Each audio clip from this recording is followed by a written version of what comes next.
Dan lucunya itu ya di Kuala Lumpur ada satu case, satu kotak suara itu hilang. Nah, bagusnya kita tim pengamanan ini kan langsung kalau misalnya berapa keluar, berapa yang masuk itu kan harus benar-benar dicatat. Dicarilah itu kemana-mana. Ada yang cari di balik ruangan, ada yang cari ini. Ternyata di dalam satu mobil. Ya ampun. Dan itu kedapetan.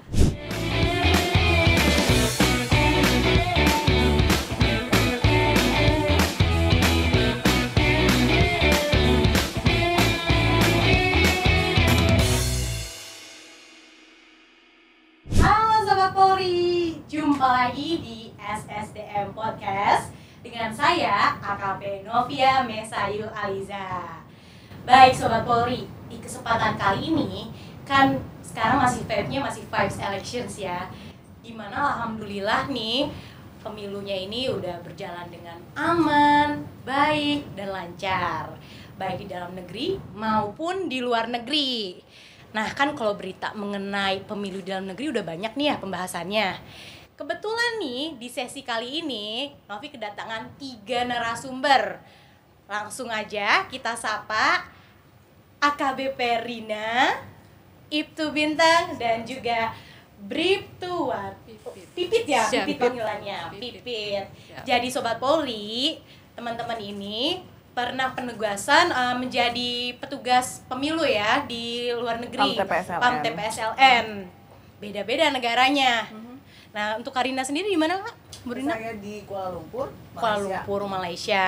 Terus Bintang? Untuk saya di Kota Kinabalu, jadi itu beda pulau, jadi beda pulau. Berbatasan langsung dengan Indonesia, Kalimantan. Oh, di Kalimantan. Dekat situ ya berarti ya. Terus sama Pipit di mana, Pit? Siap. Kalau saya di Den Haag. Di Den Haag, paling jauh berarti. Siap. Ya. Lancar. Terus gimana di sana, lancar kan? Alhamdulillah ya. Lancar ya. Terus gimana, ada kesan dan pesannya selama di sana? Mungkin kan kalau Kuala Lumpur gitu, gimana sih? Apakah sebelum pemilu ini apa yang dilakukan? Mungkin ada pelatihan dulu, pembekalan dulu, ada nggak sih kira-kira? Jadi kalau kita itu memang dipersiapkan jauh sebelum kita ikut PAM ya. Seperti kita pada bulan Oktober itu ada workshop itu jadi kita menentukan negara-negara mana nih yang bagusnya kita PAM, disesuaikan dengan jumlah DPT-nya yang terbanyak yang di mana-mana, terus kita mapping, terus kita kasih tahu nih tugas-tugasnya, petugas ini nanti ngapa-ngapain aja di sana gitu. Apa yang harus dilakukan, koordinasi dengan siapa, kemudian kita juga protokol itu kita mempelajari protokol pada hari H, sebelum hari H, setelah hari H, pada saat pencoblosan, kemudian kalau pencoblosannya di wilayah premis dan non premis, maksudnya di wilayah kewenangan Indonesia seperti KJRI, KBRI dan ada juga non premis seperti kalau di Malaysia Kuala Lumpur itu kan di WTC ya, World Trade Center. Jadi kita di situ kita mapping segala permasalahannya. Itu berapa lama Bu pembekalannya di sana? Pembekalan sih sebenarnya hanya 2 hari. 2 hari. Nah, tapi ini ada kemudian setelah itu nanti ada asesmen. Asesmen itu para petugas-petugas inilah, nah nanti mereka ke wilayah itu, ke negara itu kan. Iya, betul. Nah, mereka koordinasi awal ini loh Pak, kami mau datang nih ke sini bulan ini untuk pengamanan pemilu tahun depan ya gitu. Habis itu kembali, nah hasil dari informasi yang dikumpulkan sama petugas PAM ini, nanti kami rapatkan lagi. Dirapatkan lagi sesuai dengan informasi aktual yang diterima di lapangan gitu. Jadi kemudian setelah itu baru kami namanya itu ada BIMTEK. Pembinaan teknis. Iya, nah, jadi semuanya, jadi persamaan persepsi sih. Persamaan persepsi ya. Iya. Terus kalau misalnya di sana nih, Bu ya, mungkin nggak tahu karena kan negaranya beda-beda tuh. Iya. Lamanya di sana berapa lama sih, Bu? Beda-beda sih Bu. Beda-beda ya. Siap. Tiap-tiap negara jadi ada beda-beda. Negara beda. Waktu Siap. Kamu kan yang paling jauh gitu kan, yang di Den Haag gitu Siap. kan. Itu berapa lama tuh di sana? Kalau kami sebelumnya berangkat tanggal 2 dulu Bu. Tanggal berapa? Tanggal 2. Tanggal 2 Februari. Oh, iya, Siap. iya. Kemudian sampai di Belanda tanggal 3 siang. Siap. Terus baliknya tanggal 19 Bu, nyampe Indonesia tanggal 20. Siap. Itu ada jet lag gitu nggak sih pas waktu latihan? Oh, Pasti Bu, pasti. Ya? Pasti. Jadi pas kami sampai Bu, jadi langsung bekerja, mengecek lokasi gitu. sih ya Bu. Kami langsung ngecek lokasi. Terus malamnya susah tidur nih Bu, karena karena waktunya beda, 6 jam kan ya, 6 jam Belanda kan. Siap. Jadi di Indonesia masih jam 7 jam 8 malam. Kami udah di sana jam 2 gitu kan Bu, nggak bisa tidur sama sekali. Jadi aduh gimana nih maksain biar bisa tidur gitu kan Bu. Jadi ya agak sedikit begadang Bu, terus pagi-pagi harus bangun lagi untuk cek jalur lagi gitu. Jadi tiap hari kami udah ada jadwal tersendiri buat kami dulu dari kepolisian, setelah itu bergabung dengan petugas dari panitia gitu kan. Kalau ini gimana Kak? Kalau Kakak sejak kapan di sana? Sama juga, tanggal 2 juga. Kalau dari saya kan Kuala Lumpur. Kalau saya kan sama Pak Kadif Hubinter. Jadi kami itu posnya itu antara Singapura sama Kuala Lumpur Malaysia. Malaysia. Dipilih kedua tempat itu karena kan kalau misalnya ada apa-apa di suatu negara konflik atau apa gitu, kami bisa cepet dari Singapura dan Malaysia. Dan memang sih kalau Malaysia memang terkenal dengan DPT-nya yang paling besar ya di antara semuanya negara-negara ya. Jadi kita lebih suka itu posting di situ sih. Posting di situ ya. Jadi saya sama Pak Kadif sih sebetulnya kami mobile ya. Mobile. Kalau mereka kan apa?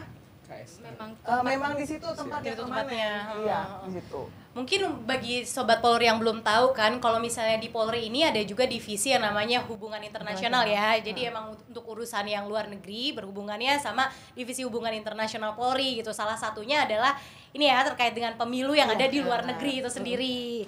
Nah kalau misalnya Bintang nih gimana? Apakah sama, kurang lebih sama karena sama-sama di Malaysia gitu? Jadi untuk di Kota Kinabalu sendiri, izin itu kan kita sistemnya KSK ya. Iya, KSK. Jadi KSK itu gimana KSK? Kotak suara keliling. Oh, kotak suara keliling. Coba barangkali dulu metode pemilihan di luar negeri itu beda. Kan barangkali ada Sobat Polri yang kurang mengerti gitu kan. Jadi nanti kita bisa ini kan lebih tahu gitu. Jadi untuk metode pemungutan suara di luar negeri itu berbeda-beda. Jadi ada yang sistem KSK, POS dan juga TPS. TPS langsung pencoblosan. Nah, untuk di Kota Kinabalu ini sendiri kan mayoritas masyarakat Indonesia di sana bekerja sebagai buruh pabrik ya. Oh gitu. Siap. Jadi untuk izinnya mereka ikut dalam hal partisipasi pemungutan suara ini sendiri, biasanya kalau selama di sana itu PPLN itu koordinasi dengan perusahaan. Jadi kapan mereka bisa free. Jadi kita yang datang membawa kotak suara untuk mereka bisa mencoblos di sana. Tentunya. Itulah namanya kotak suara keliling. Siap. Karena kita yang keliling bawah. Siap. Jadi dirimu keliling-keliling gitu. Siap, betul sekali. Dari tanggal berapa? Dari tanggal 4 sampai tanggal 17. Siap. Jadi petugas itu bawa kotak itu full day gitu, full day. Siap. Jadi kalau hari ini selesai kita mau balik lagi ke gudang logistik, besok pagi-pagi banget kita udah berangkat lagi bawa itu. Siap. Tapi di Kinabalu itu banyak ya warga negara Indonesianya di sana ya? Untuk DPT sendiri di sana itu 98.699 DPT. Wow. Tetapi masih banyak sekali yang tidak register. Yang tidak terregister. Sebenarnya kita sudah punya perjanjian. Jadi sama polisi atau lokal authority kita udah bilang tolong ya, kalau selama hari pencoblosan tolong dikasihlah keringanan sama warga Indonesia. Jangan gitu ada kelihatan gitu ditangkap gitu kan. Tapi mereka sudah oke. Tapi ternyata mereka yang takut ya. Jadi iya ada rasa ketakutan kan. Tapi takutnya udah beres masa electionnya kan. Oh ini ini. Tek ya kayak gitu kan. Jadi banyak yang diem juga kan pada akhirnya. Menarik ya. Terus dari kalau Kuala Lumpur kan mungkin kita kebayang ya kesananya. Kalau ke Kinabalu gimana caranya? Untuk kita berangkat tanggal 4 sendiri kemarin itu kita dari Jakarta menuju Brunei Darussalam dulu. Ke Brunei dulu ya, emang dari Brunei. Kota Kinabalu itu persis di sebelah Brunei Darussalam. Oh iya benar. Jadi kita transit di Brunei kita terbang lagi ke Kota Kinabalu. Dan di Kota Kinabalu sendiri Mbak, itu ternyata setelah sampai di sana ada kita bagi 2 tim lagi. Gitu. Jadi di Kota Kinabalu sendiri sebagai pusatnya logistik dan ada di Sandakan namanya. Sandakan. Itu dibagi 7 region 1, 2, 3, 4 di Kota Kinabalu, 5, 6, 7 di Sandakan. Nah, Sandakan ini yang sebenarnya yang paling rawan karena KSK itu paling banyak di sana dan itu di daerah-daerah terpencil. Dan memang saya juga baru tahu ternyata Malaysia yang selama ini kita lihat kan Kuala Lumpur ya. Iya, betul. Yang modern, yang semuanya udah provide sinyal. Ternyata di sana tuh banyak yang blank spot, tidak ada sinyal, Kak. Jadi kendalanya kita ketika SOT dan pelaporan lewat ada aplikasi kita laporan ya. Siap. Nggak bisa masuk sinyalnya. Terus cara mengakali kamu itu gimana tuh? Rada delay ya, mungkin dilaporin tapi rada delay mungkin gitu. Mungkin pada hari pertama memang sempat dilakukan dikonfirmasi juga kenapa nih Kota Kinabalu laporannya terlambat, nggak pernah masuk, dan tidak ada respon. Karena kan kalau pakai SOT, aplikasi SOT itu pelaporan pribadi. SOT singkatan dari Sistem Operasi Terpadu. Jadi kita sebelum pergi itu dibekali sama 2 aplikasi. Jadi satu aplikasi EWS namanya Early Warning System, itu diisi sama operator. Nah, kalau kita sendiri pribadi kita aplikasi SOT. Jadi tiap hari itu personil itu harus melaporkan dia ngapain aja hari itu gitu. Istilahnya pusat lah, Mabes Polri yang pegang kendali semuanya. Mabes Polri yang pegang kendali itu ya. Dan fotonya itu Mbak itu real time. Jadi kita nggak bisa foto upload, nggak bisa. Jadi langsung dari aplikasi. Oh iya. Pada saat itu tanggal itu. Gitu kan. Tapi yang lucu yang kalau dari Den Haag ya. Iya, kan perbedaan waktu aja sih. Siap.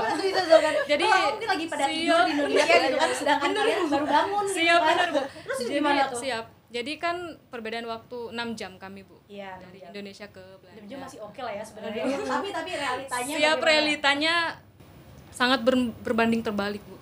Jadi setiap kali ada pengecekan dari Satgas, Bu, dari Indonesia. Biasanya kan melalui via telepon ya, Bu. Masuk ke aplikasi SOT. Terus nah itu. Jadi di sini masih jam berapa di sini gitu ya? masih pagi jam 7, Bu. Kami jam 1 malam. Telepon. Jadi nggak keangkat, Bu. Di situ merah kami, Bu. Den Haag merah. Waduh, nggak keangkat. Jadi ya susahnya sih seperti itu ya, Bu. Jadi emang harus lembur terus kali ya gitu. Mungkin kalian ada piket ya kan, mungkin dari masing-masing pos kan ada beberapa gitu kan. Siap. Mungkin tapi SOT kan per orang. Dia random. Dan dia tuh random gitu nelfonnya kan. Ini kenapa ini nggak diangkat? Nah, orang kan kalau nggak tahu kan dikira mungkin Den Haag itu mungkin apa gitu, ngapa-ngapain.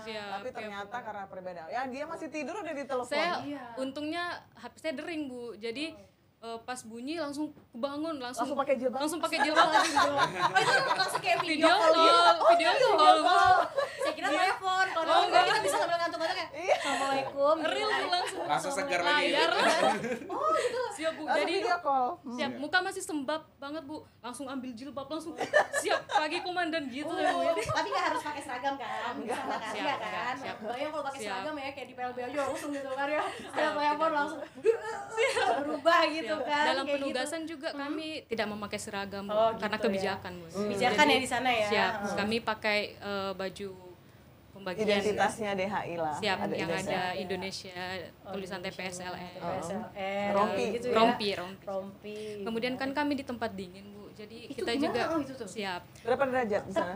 Udah 0 derajat, Bu. 0 derajat. Pernah 0 derajat terus. Minus enggak? Minus alhamdulillah enggak. Berapa lapis kamu pakai? Lapisan. 4 sampai 5 lapis itu, 4 sampai 5 lapis. Iya, siap, Bu. Siap, itu benar. Setebal itu. Terus TPS-nya di kedutaan kan tapi ya? Siap. Jadi kalau untuk tempat penyimpanan kotak suara itu di kantor KBRI sendiri, Bu. KBRI sendiri. Siap. Untuk tempat pemilihan atau TPS-nya itu beda lagi, Bu. Jadi sekitar 30 menitan baru sampai ke The Brut Fabrik, nama tempat TPS-nya. Siap. Itu Rijswijk. Oh, itu. Itu pabrik gitu, pabrik ya, gitu, sebenarnya pabrik roti, pabrik roti, siap, tempat pabrik roti, gitu kan. Siap. Tapi lokasinya memang biasa digunakan untuk tempat acara-acara besar gitu, untuk acara besar. Siap. Jadi KBRI bekerja sama dengan TPS, PPLN, menyewa tempat tersebut, jadi digunakanlah tempat itu. Juga mereka menyediakan bazar sana, Bu. Bazar. Siap, bazar dengan menarik ya gitu. Jadi alat musik, ada musik. Jadi habis nyoblos mereka bisa dengerin musik sama gitu ya. Jadi kesempatan banget, Bu, sama orang-orang Indonesia yang berada di Belanda untuk ketemu silaturahmi lagi, siap. kan. Yang jualan-jualan juga Bu, jualan batik Indonesia, makanan Indonesia, makanya mereka pada antusias untuk datang ke sini. Pertanyaannya kenapa Pipin nggak dapat jodoh di sana? Iya, udah dapat gitu ya. Itulah, Nah, mungkin makanya. bagi sobat Polri yang masih jomblo nih. Nah, ada nih available ya. Available di High situ quality kan. jomblo. High quality. Iya, bener. Bisa kan kayak gitu kan. Pengalaman juga udah banyak Iya, kan udah ya. banyak. Promosi kita. Enggak apa-apa kan. Ya 2 minggu loh. Tapi itu kan pakai bahasanya berarti sekarang kan bahasa Belanda kan. Bahasa Inggris ya? Bahasa Inggris, Oh, siap. kan Belanda, gitu. orang-orang Belanda aja yang siap. Tapi bahasa keduanya memang Inggris. Bahasa Inggris gitu kan ya. Jadi nggak ada terlalu banyak kendala dengan bahasa Kendala ya tidak, gitu Bu, kan. siap. Cuma Heeh. dari kami kan orang Indonesia semua, Bu. Jadi Iya. bahasanya bahasa Indonesia.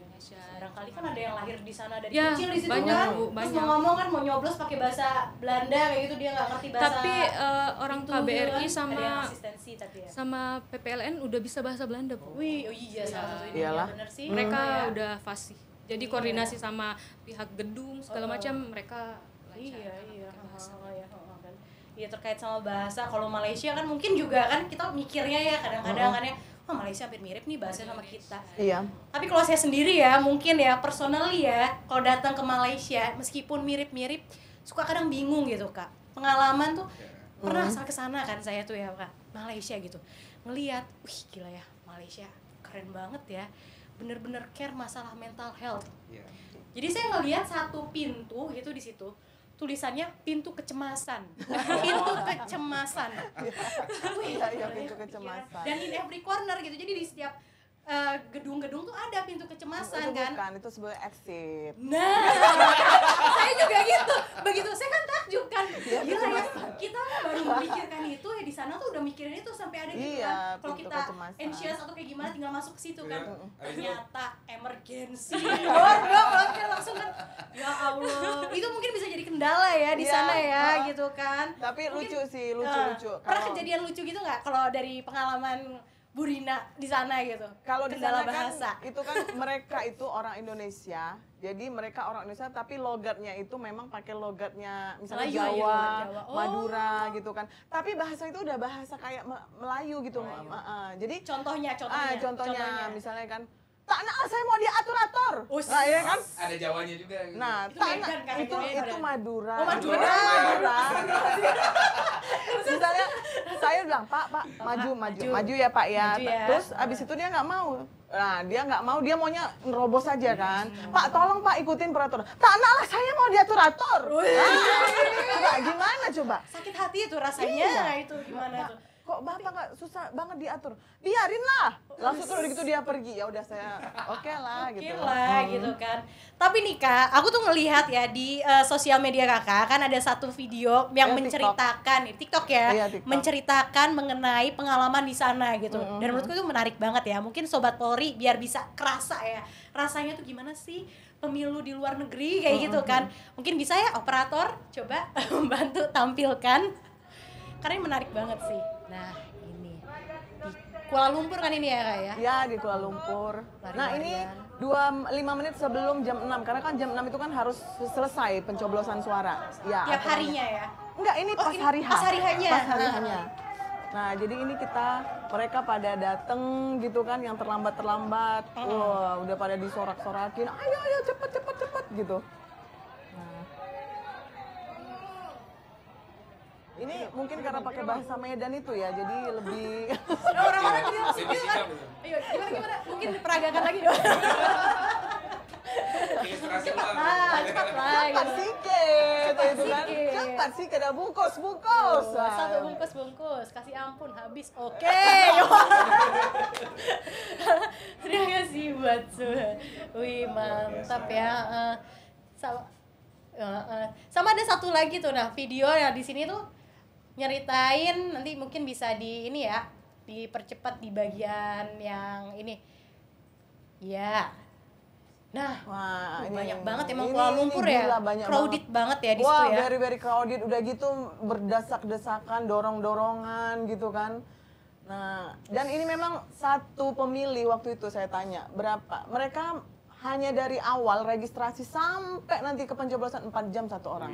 4 jam Iya. satu orang. 4 jam satu orang, karena ya ini kadang-kadang kita kasih aturan seperti itu, tapi gimana ya, sekali masuk ruangan itu langsung ratusan orang kan zrut gitu masuk. Datang semua Iya, ya? datang semua. Wah, itu gimana? Antusiasnya.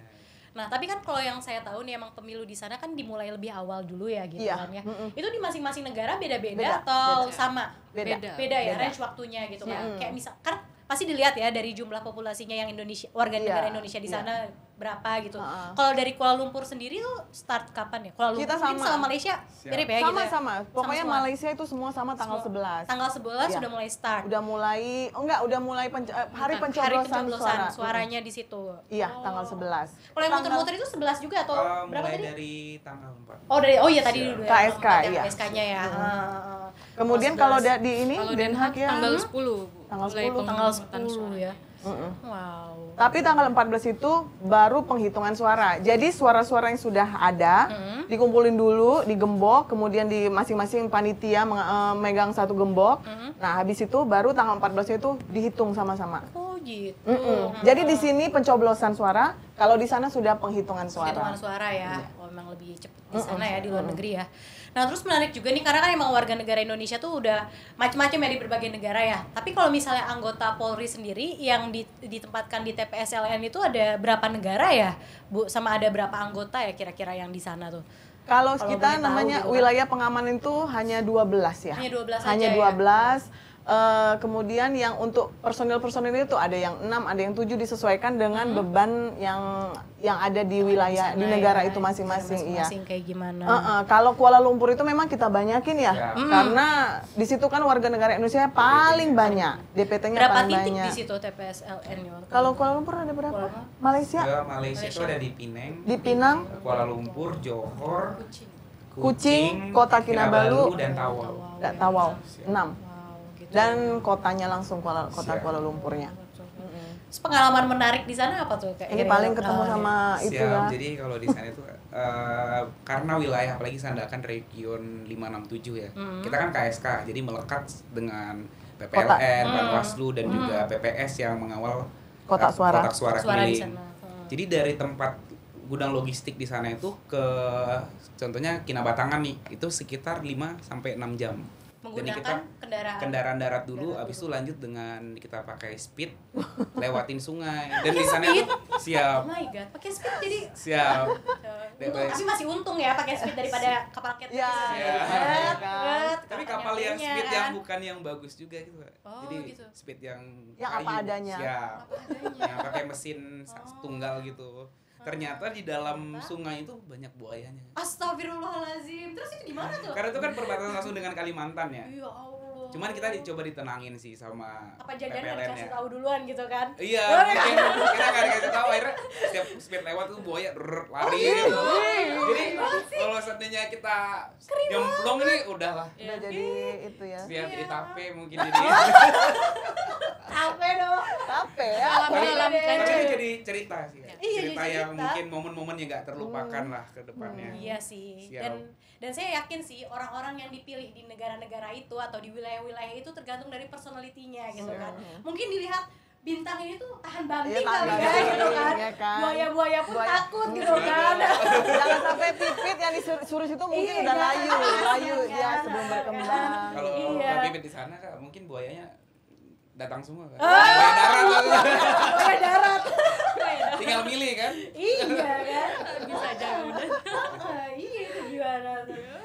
Kalau Pipit gimana Pit? Ada nggak ya sih apa sih yang paling berkesan gitu di sana tuh? Cuaca Kira-kira. dingin aja sih, Cuaca karena dingin beda di sana. banget sama Indonesia. Jadi pertama kali juga ngerasain Eropa gimana cuacanya ternyata seperti itu, Ekstrim. bikin kulit kering sampai pecah-pecah bibir segala macam. Penerbangannya ya. Penerbangannya lama. yang lama banget itu yang bikin lama. Transitnya juga lumayan sih. Transit di mana kemarin Pit? Pas berangkat itu transitnya di Doha. Di Doha ya sih. Nah, ya ada pengalaman menarik juga pas. Kenapa? Koper saya ketinggal, Bu. Siap, koper saya ketinggal. Siap. Terus gimana dong? Nah, jadi Kamu nggak pakai sama sekali itu Iya. langsung aduh gimana semua pakaian ada di dalam semuanya, Bu. Yang ada cuma sepatu sama yang saya pakai pas nyampe itu, Bu. Terus sudah kami protes segala macam, udah kami nunggu 4 hari. Setelah itu kami datang lagi ke bandara untuk ngecek, nggak ada lagi. Siap, Bu. Itu 4 hari. 4 hari, Iya. sudah 4 hari. Terus? Jadi kami terpaksa ya gimana Bu, harus beli pakaian lagi di sana, Bu. Jadi lucunya itu di fotonya itu foto pertemuan dengan kedutaan, Kedutaan. hanya Pipi lah yang nggak pakai baju dinas. Itu juga saya minjam sweater dari ajudannya KBR dubes Ibu. Pinjam warna hitam. Jadi biar agak seragam gitu. agak seragam, kelihatan seragam. Fighting dia, fighting udah bisa. Hari ke-6 Bu baru Masih hari ke-6 baru datang. nemu siap. Baru datang. Baru datang. Itu Iya. kopernya ternyata nyangsang mah bahasa Nyasar. apa? Nyangkut ya Bu, Nyangkut. nyangkut. Nyangkut Mungkin di mana itu? di Doha Bu. Di Doha. Siap. Jadi mengendap mungkin di Doha selama 6 hari, setelah itu dikirim ke Dikirim. karena transit mungkin waktu itu memang cuma 55 menit ya Bu. Jadi mungkin belum sampai loading barangnya. Barang saya yang ketinggal saat itu. bentar, tapi kan di sana musim dingin. Iya. Terus gimana baju? Ya berapa euro? Iya berapa euro yang dihabiskan untuk beli baju ya kan? Iya Bu, yang saya udah persiapkan baju-baju saya di koper itu biar nggak beli lagi kan Bu. Beli Tapi itu juga udah ternyata. Tapi Beli juga ternyata Bu. ada hikmahnya, Pi. Siap, iya. Jadi Punya kemungkinan baju kamu baru. bisa pergi ke luar negeri lagi tuh Wah. nanti ke negara Eropa Amin. lagi musim salju ya Amin. nggak sih ya kan? Burina, Setuju. Burina, Pak Kadif. agar nggak? Pak Kadif, agar diusulkan. Kasian loh kan, beri berapa baju kamu di sana? Oh jadi ngomongin baju ya? Cuci kering Bu. Kering ya. Enaknya juga tuh kami difasilitasi Wisma dengan dubes Bu. Iya, Jadi baik banget ya, Pak ya, Dubes ya. jadi kami bisa laundry sendiri juga. Jadi baju yang saya beli langsung cuci kering aja itu. Iya benar ya ampun saya jadi ikut sedih mendengarnya. Harus fighting nih, Polwan Iya, harus bener. fighting. Iya sih nggak apa-apa tapi keren kamu keren di situ kan Siap. strugglingnya. Siap. tuh, Mana suaminya tandem ada. saya perempuan nggak ada Bu. Hanya dia sendiri, Hanya saya Polwan, sendiri Polwan waktu. Kami berenam Bu. Yang paling senior Irjen Pol Dadang. Oh, ya ampun ya. Bintara sendiri, Polwan sendiri. Jadi ya nggak ada tandem buat gantian baju gitu Bu, pinjem baju. Iya sih nggak apa-apa. Iya nggak apa-apa. Tadi kan itu kan ada pesan sponsor. Iya. Waduh, Pak Kadif izin Pak. izin jenderal. Izin Bapak. Iya. Terus mungkin lanjut pertanyaan balik lagi ke pemilu ini kan. Mungkin apakah ada kerjasama dengan pihak terkait nggak sih Kak, Bu, Pak, dari mungkin kedutaan dan juga penyelenggara pemilu dalam menyukseskan pelaksanaan pemilu ini mungkin Kak? Bisa Jadi dijelaskan? ini pemilu ini kan sudah menjadi istilah pekerjaan tetapnya di Fubinter ya kan. Betul, Nah betul. jadi Pak Kadif itu pada waktu event-event internasional yang beliau hadiri langsung dan bertemu dengan kepala-kepala kepolisian dari negara kaya kemarin itu kan ada kegiatan di Vian itu Interpol ya. Iya. Nah di situ ketemu dengan para beberapa kepala polisian, beliau menyempatkan waktu untuk courtesy call. Oh. Nah, jadi nanti beliau bilang, ini loh kami Indonesia, petugas Indonesia akan ikut pengamanan pemilu, anak buah saya akan datang, tolong dibantu untuk koordinasinya, penyediaan data, informasi dan sebagainya. Dan itu udah jauh-jauh hari dipikirkan beliau. Jadi kita petugas itu datang, petugas itu sudah mau pelaksanaan gitu, udah mulai Zoom meeting nih, Siap. ya kan? Zoom meeting sama kedutaan gitu, iya. kita diundang gitu sama mereka. Nah itu bagusnya di situ. Iya, jadi udah ada ini ya komunikasi Iya. dari jauh-jauh hari ya. Iya. Sehingga pas waktu sampai di sana juga udah bala bantuan. Sudah- ibaratnya kalau sudah ada misalnya bala bantuan. Iya, karena Iya, ada benar. kesulitan di sana kayak gitu kan. Dan iya, benar. Pak Kadif langsung bicara memang saya butuh anggota pengamanan. Nanti diminta gitu. Nah, langsung PDR kayak di Malaysia ya kemarin kan, PDRM langsung ikut sama kita. Berapapun dibutuhkan mereka siap. Dan pengawalan juga. Dan pengawalan juga Siap. untuk kotak suara di Den Haag juga ya kan. Keren. Itu pentingnya networking sih emang Iya, itu ya. networkingnya dari Koneksi, situ. kerjasama polis to polis kayak gitu kan. Karena emang gimana ya kalau tadi ngelihat aja di videonya banyak banget kan, apalagi di Malaysia kan, Iya. warga negara Indonesia yang datang ke sana kan. Gimana cara ngamanin orang petugasnya dikit-dikit banget kan Dikit ya. banget, Dikit kan dikit nggak banget. terlalu banyak dibandingin yang itu tadi Iya. antri seorang 4 jam kan Sampai tadi 4 kan. jam, iya. Sampai 4 jam kan saya nggak kebayang sih gitu kan. Kerja lembur terus di sana Iya. pasti kan. kayak Sampai gitu. jam 3, jam 4 gitu kita. Maaf, pagi ya, Iya, bukan sore ya. Bukan sore, Bu Novi. Kalau sore kan enak gitu kan, itu kan ya, itu udah biasa gitu. Nongkrong gitu. Udah bisa nongkrong gitu gitu kan. Ini kan. enggak 3, 4 jam 3, jam 4 udah Udah subuh itu udah terakhir tuh. Iya, saya kira kan awalnya tuh kalau di Kuala Lumpur atau di Malaysia gitu kan, jadi nanti ya ada waktu lah at least buat makan durian di mana kayak gitu kan. Walaupun kita sudah ada Iya, list gitu kan, ada ini list nanti gitu. akan wajib jalan-jalan dikunjungi. kemana gitu kan. Nggak ada yang terpenuhi. Nggak ada yang bisa dipenuhi. Ekspektasi tidak seindah realita. Enggak. Mungkin Apalagi dipikirnya yang jalan-jalan. KSK, itu kan kotak kan masuk malam, keluar Iya. pagi. Jadi kita Iya. piket-piketan nggak? Piket-piket Jagain. Jaga ya. gudang, Jaga siap. gudang. Karena pernah pengalaman, iya ya. Itu beneran dibakar. literally gudang gitu ya, Siap. gudang. Jadi pernah Gudang. pengalaman itu 2019 karena tidak ada pengawalan yang melekat ya izin. Jadi tuh sempat mobil itu kebakar. Kita nggak tahu itu infonya dibilang kebakar. Sama Ya. kotak suara juga kebakar. Kebakar. Jadi berdasarkan pengalaman itu sebelum kita berangkat kita sudah menyusun protokol dengan baik itu PPLN, Panwaslu dan juga pihak pengamanan kita polisi dan juga lokal authority-nya. Dan lucunya itu ya di Kuala Lumpur ada satu case, satu kotak suara itu hilang. Jadi satu kotak suara hilang. Nah, bagusnya kita tim pengamanan ini kan langsung kalau misalnya berapa keluar, berapa yang masuk itu kan harus benar-benar dicatat. Benar. Dicarilah itu kemana-mana. Ada yang cari di balik ruangan, ada yang cari ini. Ternyata di dalam satu mobil. Ya ampun. Dan itu kedapetan. Tapi kan untungnya tadi udah didatakan lebih dulu kan, jadi sebelum ini Iya. Keluar kalau dari kan, gudang. Iya, gimana Iya. caranya kan? Iya. Untuk ada preventifnya kayak gitu Iya. ya, pencegahannya ke depannya kayak gimana. Iya. Sehingga ya bagus lah gitu berlangsung secara ya aman kan di sana kan. Lancar juga ya Lancar, gitu amin, iya. kan. Nah, terus mungkin itu kan masuk sebagai evaluasi perbaikan ke depannya juga kayak gitu kan dari yang pengalaman sebelum-sebelumnya. Mungkin ini last question sekali ya. Apa harapan dari Bapak dan Ibu sekalian untuk Indonesia di masa depan? Aduh, berat banget nih. Berat ya. Tapi kan di sini kan ada lintas generations ya. Berarti personal ya Kak ya? Iya, personal, Personal, nggak iya. apa-apa, personal. Laki-laki dulu lah kalau udah yang berat-berat kayak gini.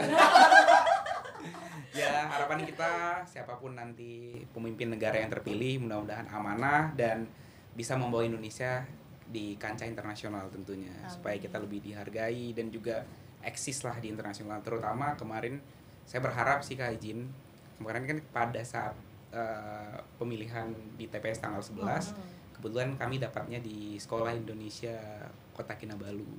Jadi banyak curhatan-curhatan dari adik-adik kita yang sekolah di sana. Jadi statusnya mereka warga negara Indonesia yang mana orang tuanya bekerja di sana sebagai buruh pabrik, mereka lahir dan besar di sana. Tapi nggak punya dokumen. Siap, tapi tidak punya dokumen dan mereka sangat antusias ingin bergabung di kepolisian, Kak. Siap, sampai waktu kita duduk dikerumunin dan mereka tanya kepolisian itu gimana. Dan setelah kami berkomunikasi dengan guru-guru di sana, juga guru di Sekolah Indonesia Kota Kinabalu, ternyata mereka sudah ada kerjasama dengan Sekolah TN Taruna Nusantara beberapa tahun terakhir dan setiap tahunnya biasanya mengirim 2 orang. Dan mereka berharap juga kedepannya supaya Polri juga bisa membuka kesempatan buat anak-anak Indonesia yang di sana bisa berkembang dan berkarir di kepolisian, terutama mungkin nanti itu kan perbatasan dengan Indonesia kayak jadi polisi perbatasan atau seperti apa. Dan mereka juga ternyata Kak di sana berprestasi semua Kak. Pinter ya. Siap Olimpiade internasional dan antar sekolah di Malaysia sering juara dan itu suatu kebanggaan juga. Saya merinding Kak ngelihat piala-piala medal-medalnya mereka itu. Bagus ya. Siap. Cuma memang kendalanya selama ini adalah untuk gabung ke sekolah kedinasan mereka tuh sedikit sulit karena dokumennya. Siap. Tetapi untuk seperti kedokteran UI, di UGM, UNS mereka sudah banyak yang kuliah di sana. Di ITB juga Kak. Jadi cuma mereka kemarin tanya gimana nih caranya biar bisa jadi polisi kayak abang-abang ini masih muda gitu. Iya, jadi bagus juga Siap. kedatangan kalian di sana jadi memberikan kayak inspirasi Siap. bagi mereka juga Siap, kan. Jadi betul. terharu ya ampun. Saya terharu, saya terenyuh Kak ngeliat mereka seperti itu dan mereka sangat baik-baik Kak. Jadi untuk kotak suara itu kan ngangkatnya berat Kak. Iya, dibantuin Apalagi ya. KSK. Mereka sangat Ya semangat ngangkatin. ampun. Siap, sampai saya tuh di sana tuh ayo deh kita makan-makan gitu. Dan mereka tuh semuanya pengen balik Indonesia Kak. Ya Oh iyalah. Mereka tidak mau menetap di sana. That's why dari gurunya mungkin Pak bisa difasilitasi gimana caranya adik-adik ini mungkin bisa bergabung di kepolisian juga gitu Kak. Iya, siap. Kak. Siap. Itu sih Kak Jadi dari terharu. saya. Iya, kalau Karina sendiri gimana, Marin? Kalau saya sih harapannya khususnya untuk ini ya pengamanan ini ya, maksudnya pengamanan pemilu tahun 2029 pasti nanti kan Iya, akan ada pasti. lagi. Syukur puji Tuhan bahwa ini tuh sudah disusun dengan baik konsepnya oleh Pak Kadifu Pinter yang sekarang gitu. Jadi kita itu sudah melalui beberapa tahapan-tahapan yang seperti tadi yang sudah kami sampaikan, dan banyak sekali kendala yang di 2019 itu bisa diatasi di 2024. Jadi mudah-mudahan ini laporan ini nanti bisa dijadikan acuan untuk pengamanan pemilu tahun 2029. Itu aja sih, karena semuanya tercover dengan baik saya pikir. Last but not least, Siap, izin Ibu untuk dari kami Den Haag, harapannya agar orang-orang Indonesia yang sebelumnya pada umumnya terdapat 400.000 jiwa ternyata orang Indonesia yang berada di Belanda, namun yang ingin menjadi DPT hanya 11 ribuan orang, jadi cuma sedikit Bu yang terdaftar. Dan hasilnya juga kemarin dibandingkan dari tahun 2019 itu untuk tahun 2024 ini sedikit menurun. Mungkin mereka masih berpacu pada 2019 dulu karena tempatnya tuh masih tempat terbuka, tempatnya di Sekolah Indonesia di Den Haag itu. Jadi outdoor Bu tempatnya. Sedangkan 2024 ini udah tertutup gitu Bu. Jadi harusnya sih lebih antusias lagi ya Bu untuk tahun 2029 nanti untuk warga Indonesia untuk memilih jangan golput. Jangan golput ya. Ya, betul. Baik, terima kasih banyak ya para narasumber hebat kita atas insight-nya, sharing pengalamannya yang tentunya sangat bermanfaat, dan semoga ini bisa jadi inspirasi, bahkan menjadi pendalaman lagi ya, mungkin informasi yang lebih dalam bagi para pemirsa atau sobat Polri sekalian terkait dengan bagaimana sih pemilu di luar negeri dan lain sebagainya, khususnya pengamanan agar pemilu ini berjalan aman, lancar, dan tertib ya gitu. Baik, sekian episode podcast SSDM kali ini. Kami AKP Novia Mesayu Aliza izin undur diri. Kami signing off from SSDM Podcast. Salam presisi. Salam presisi.